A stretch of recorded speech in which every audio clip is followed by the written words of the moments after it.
Independent Islamic Republic.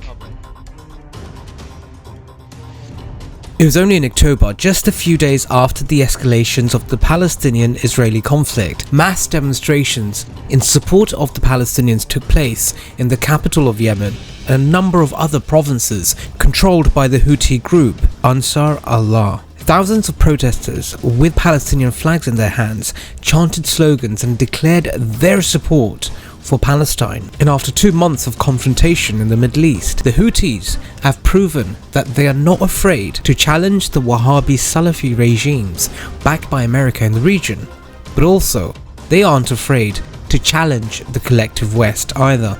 The actions that we've seen from these Houthi forces are destabilizing, they're dangerous, and clearly a flagrant violation of international law.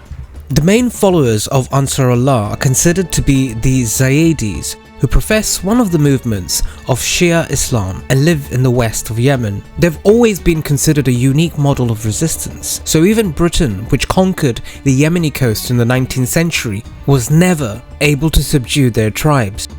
Until 1990, Yemen was effectively divided into two separate countries, the Zaidi-led Yemen Arab Republic and the People's so-called Democratic Republic of Yemen on the other side, the territory of the former British protectorates. 14 years after the reunification, the Zaidis rebelled against the central government, claiming that it was occupied by corrupt officials who sold out to the United States. The rebellion was headed by the Al-Houthi family, after which the Shia rebels began to be called the Houthis.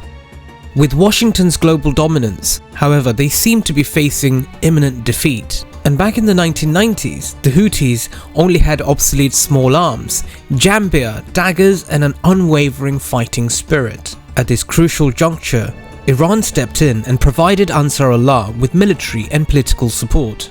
Over time, the Houthi forces have strengthened, and in 2015 they managed to capture Sana'a, the capital of Yemen.